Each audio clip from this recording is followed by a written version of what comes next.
Oh my God. Finally. This international break is over. Feels like it's been going on for 5 months, not 2 weeks. Oh, so boring. It's so boring. I'm just tired. Can we just stop? Can we just stop with international football? Or at least with this nonsense Nations League. I get it is beneficial for the small countries, but it's so nonsense. And the injuries and the uncertainty. Martin Ødegaard got injured before the North London derby. Yeah. Now we don't have Rice or Ødegaard. Yeah. I don't know how that's going to go, but let's see. Welcome back, everyone. Hi. As you can see, I'm very happy for the international break to be finally over. I can't believe the next one is like 3 weeks. Can we just stop? Oh, disgusting. Just everything has been disgusting. Boring. But FPL is back, finally. And the Premier League is back finally this weekend. Oh, so excited. There's a lot to talk about. All the injuries, as you can probably tell by the title, there's been an unnecessary -4 taken by this guy way early in the week. And I'll explain why, or what was the reasoning behind it. But anyways, before I waste too much time complaining about the international break and gruesomeness of no Premier League football, let's just jump straight into it. This is the team selection video. Forgot to say that at the beginning. I'm putting this out on Wednesday this time because, just to have some more days to people can think about. And my team is not going to change a lot. I've done my transfers early last week, the -4 one, because I had done the 2 transfers on the last video I did on the team review. But let's go to Fantasy app.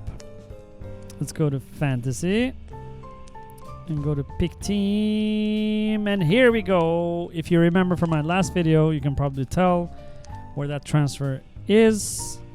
I have taken a -4 for Rico Lewis, which sounds crazy and criminal. However, I thought a lot about it that night that I made the transfer. Is it a risk? Of course. Do I like taking -4s when I had 2 free transfers? No. Is it necessary to take a -4 at this stage when I'm going to play the wild card soon in like 2 game weeks? No.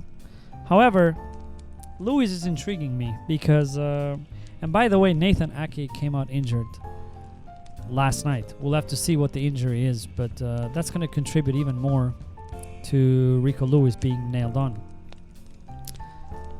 With the Champions League could be a bit uncertainty, but high risk, high reward in my case. The reason why I did this transfer early is because I thought the risk is only worth it if you get him at 4.6. He's at 4.7 already, and predicted to rise at 4.8 before the deadline. So eventually it's going to be, by next week, it's going to be 4.9. So if he starts this week, people are going to be like, well, now he started 4 game weeks in a row and he's been playing 90 minutes and he's very attacking. 4.5 defender or 4.9 is 8, whatever it's going to be next week.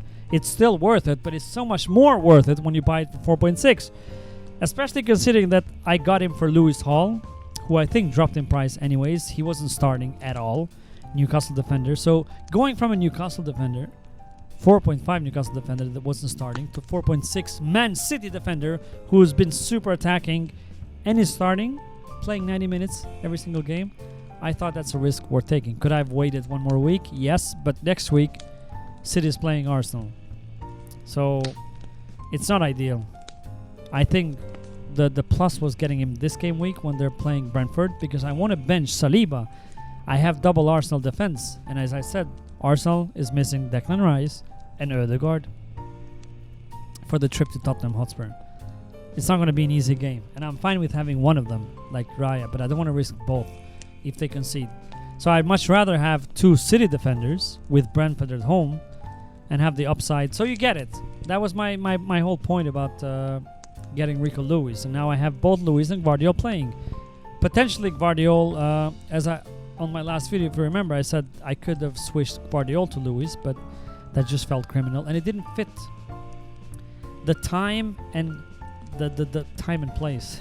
The time and the structure of my team, because selling Gvardiol, first of all, who has Brentford at home, to get Rico Lewis, I would still have to play Saliba this game week. and the next game week probably. And then I would have Lewis, which is a risk. He might not start, but it's a risk worth taking if he does start. So the upside is way higher. And I had Lewis Hall on the bench anyways, who wasn't doing anything, probably dropping in price. So that was my thinking behind it. And I was kind of set on taking -4 anyways. My thinking before that was to, as I said, switch Guardiola, and the next week ship out Garnacho, who's been like a pain in the ass in this team. But having said that, Garnacho, first game week he got an assist, came off the bench. Second game week came off the bench, almost got a goal. Practically got a goal, but it was disallowed. Third game week started. Unfortunately, they played Liverpool, their nemesis, and they played super bad. So if he starts at Southampton away, I'm not mad. I'm not mad at having Garnacho. I wanted him from the beginning. It's another thing that I expected Man United to be better this year. So maybe it's not that bad having Garnacho. Yeah, for this game week and next game week. They play Crystal Palace away next game week. Yeah. So it's not the worst. So many people have Bruno Fernandes. It's just, to me, it's like if Man United performs, Garnacho, and scores, he's going to get something, goal or assist. And much cheaper than Bruno. So I'm not that mad about it, but I would have loved to ship, for example, Eze. I'm dreading Eze this game week. They play Leicester at home. Oh. When those memes, when people used to post like, I'm going to go behind the sofa, I don't own Salah against whatever. That's how I feel about Eze this game week. I want to hide when Crystal Palace plays Leicester. I want to hide behind the sofa because he's gonna return big. But the owners of Eze really, the ones who stuck with him, they deserve this game week. So I hope he does well for them. I hope he doesn't does well for my sake, but it is what it is. So yeah, that was the thinking behind the Rico Lewis, getting him early for a -4, which I was a bit conflicted, but again, I like how my team is. As I said way earlier in the season, I was planning my draft. Sometimes you have to make some sacrifices just to keep the team structure well. And I was very happy with my team structure from the first game week. Because when I said that, I could make moves with like 1 and 2 moves. I had players on different price ranges. I had good defense. I didn't have to think too much about them. I know Arsenal now is playing 2 very difficult away matches, but they're not going to do that every single game week. So it's just this period of run. From game week 6, which I assume most people are going to play the wild card, people are going to triple up on Arsenal. Can guarantee you that, because they have very decent fixtures. So that was it. And then, as I said, I had Saka. And now I managed to get Salah for Saka in one move, which wasn't even planned or predicted that early in the season. Just by selling Isak to João Pedro, I had money enough to upgrade Saka to Salah. So now I have this is a team basically. Almost all of them have home matches except Garnacho and Raya, obviously, who's playing Tottenham away. So let's start. So I got Raya, Tottenham away. Yeah, I get it. They could keep a clean sheet. I still trust Arsenal defense more than their attack. They could still keep a clean sheet. No injuries there, but I feel like missing Declan Rice is a big. But let's see. And Tottenham seems to score against us always, even though we beat them last year. They still scored 2 goals. And then the defense here is pretty good, I feel. Robinson, West Ham at home. Even though Fulham have been conceding in almost every single game week, not almost, all of them. All 3 of them. It's only been 3 game weeks. But Robinson's been coming up with assists. Has he increased more in price? No, but he is about to increase one more. So he's going to go to 4.7 because people are bringing him in. The fixtures after that, I don't know. Not the greatest. But as long as he keeps returning, like an assist every now and then, that's fine. He's a 4.6. That's why we have them there. And he's not going to play. Like if both City defend, if I decide to keep both of them and Saliba are playing other positions than themselves, then those 3 are going to start every single game week, no doubt about that. And then I have Lewis and Guardiola, who play Brentford at home. Hopefully they both start. If they don't, Saliba comes off the bench. I'm happy with that. I think they can keep a clean sheet and Lewis can get some attacking returns. Hopefully he starts to begin with. And Guardiola, but now with Nathan Ake injury, I think he's going to do. And Pep has spoken very highly of Rico Lewis lately, so I'm hoping he keeps his place. or at least he keeps his place in the Premier League because Champions League is starting, so he might play there and play Walker. Depends. I think he might miss a couple of games if they're playing very easy opposition at home, like a Southampton, Leicester. He's gonna play probably Walker, but I'm fine with that. Again, 4.6 for 4.6, worth the risk. When he goes to 4.8, 9, close to 5.0, then I don't think it's worth it. Hence why the -4 so early. But it's the first -4, so I don't really care, and I'm in a good position. Then on the midfield, I have Rodgers, Mo Salah, vice captain, Diogo Jota. So Rodgers is playing Everton at home, very decent fixture. Everton has been horrible. Rodgers hasn't gotten any returns so far, but I'm hoping this is the first. Exciting. Salah, Jota, Nottingham Forest at home, decent game, very, very decent game. I hope they both return. I hope Salah returns big now that I have him on my team. Garnacho, Southampton away. I mean, if he gets something out of this game, I'll be over the moon. Seriously. I've been having him since game week 1. He got me an assist that game week. That cancelled goal ruined it. Had that goal been counted, I mean, he would have been on the same a goal and assist, same as Diogo Jota, who's, people still raving about him, including myself, because I love him. But I'm talking about the general community still buying him. And then Smith Rowe with West Ham at home. Preferably, I would have not want to have both Smith Rowe and Rodgers playing, but it is what it is. Both of them home fixtures, I'm not mad at that. And then I have Haaland captain, Brentford at home, and João Pedro, who, oh my God, Twitter lost its mind last week when he got called up suddenly for Brazil. Wow, João Pedro's been called up for Brazil. Immediately assuming that he's going to get injured, because that's the biggest fear of an FPL manager nowadays when there's international break, is they're going to go there, play a senseless game and get injured. Like with Martin Ødegaard. I mean, the guy is literally been fighting for pushing City to the title, if not the greatest team in the Premier League history. And here he goes playing for Nations League. Norway shit the bed on the first game at Kazakhstan, against Kazakhstan away. And yes, they did beat Austria at home, but it's just risking so much to play. I get it. Everyone wants to play for the country. I live in Norway. I know how much it means to Norwegians and everything, but I just feel sad as an Arsenal fan. So unlucky. One of the main players, and that's the thing. We don't have a substitute for him. But anyways, just that's another topic here. We're here to talk FPL now. I've got Solanke on the bench, which we haven't still heard anything. It's still on. Oh, they've changed to 25 to 50%. I guess there's gonna be Wednesday, Thursday. So by Friday we're gonna have press conferences, and we'll hear then if he's closer to. I mean, Ange said that he's gonna come back after the international break. So hopefully he'd be a good asset. So next game week he plays Brentford at home, and I'll go later on the FPL.team to just look very quickly on how my team is looking for next week. Probably still playing the wild card on game week 6 unless my team looks pretty decent and I don't need to.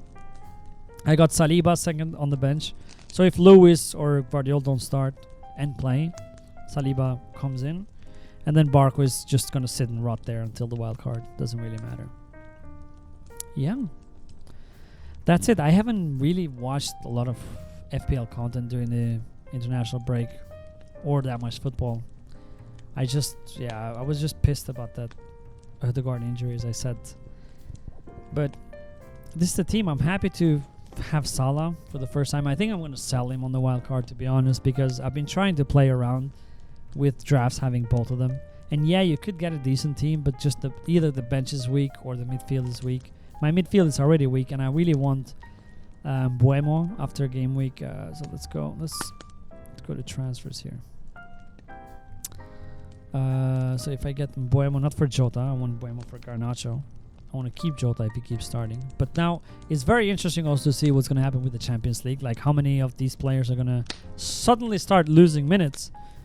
Because especially early stages of the... I don't know actually how... I still have to see the schedule. How are they playing like the toughest team early? Or are they just mixed? Because it depends. I know it's like a league type now. And they're going to... Yeah. Whatever. But it's interesting to see how it's going to go with the new system of the Champions League. Like, are they going to rest him for the Premier League or... Yeah. So let's go to Buemo, 7.1. Hasn't increased more than that, but he's probably going to increase by the next. So he's playing City away and Tottenham away. Don't want him for these two fixtures. Even Tottenham away, he could score. But after that, wow. 2 home games. West Ham at home, Wolves at home. Man United away, which can or cannot be an easy game. Ipswich home after that. I mean, captain option in some of these matches. Fulham away, Bournemouth at home, Everton away, Leicester at home. This run is ridiculous.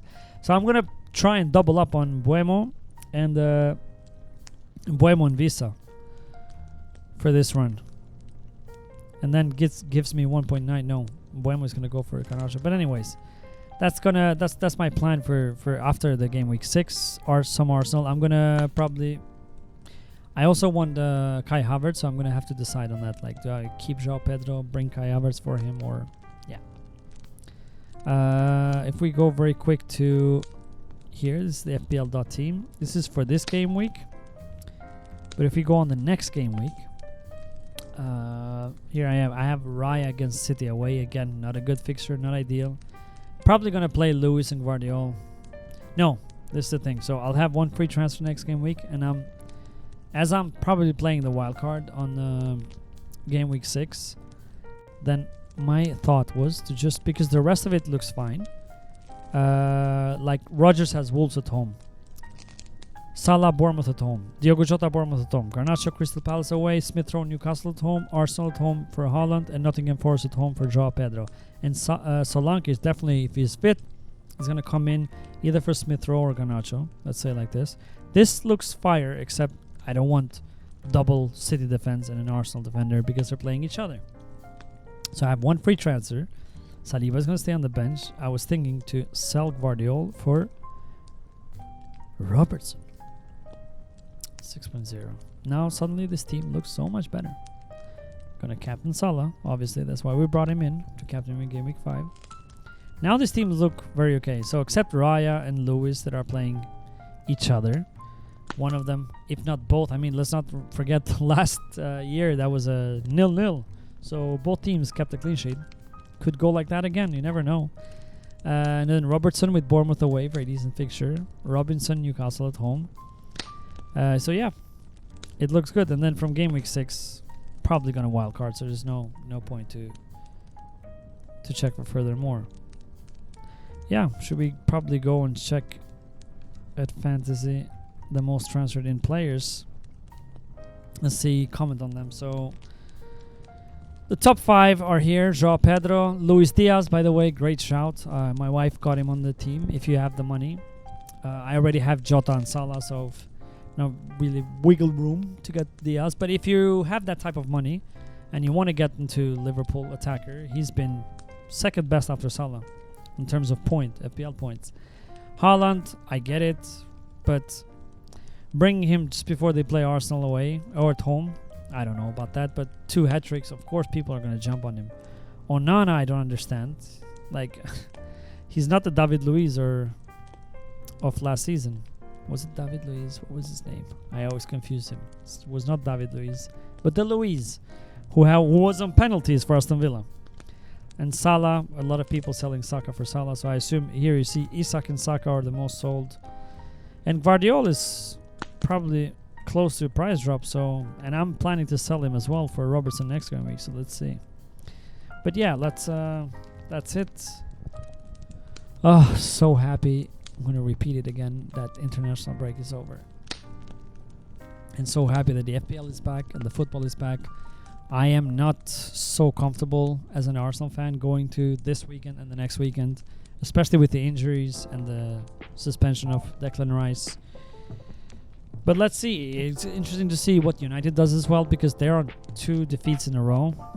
If they lose or even draw against Southampton away, there's going to be some unhappy fans out there. Exciting to see City or not. I mean, they're so predictable. Chelsea, I don't know who are they playing. I didn't check, but they have been up and down just like last season. If they find some form, I wouldn't mind having Palmer. So that was my other thought. Like, if I sell Salah, I can have... The plan was to have Saka, Palmer, Buemo, and maybe 2 cheaper midfielders, and then have Haaland, and then have either Havertz and Joao Pedro, or Joao Pedro and Visa, and then have a stronger defense. We'll see about that. We'll talk about that in the wild card. Let's not make this video too long. So happy again that the football is back, FPL is back. Good luck this game week. Write if you have any questions on the section below. We've had 4 new subscribers, by the way. I never seem to talk about this since the last video. Usually it goes 1 subscriber per like 3 months. But thank you to all of you, and I hope you're enjoying this video as much as I enjoy making them. So yeah, let's see you next Tuesday or Monday, depends. If there's a Monday match, then I'm gonna make a game week review on Tuesday. But thank you for watching. Please like and subscribe, and see you next week. Bye. Subscribe. Come on. Just do it. I'm waiting. Just do it.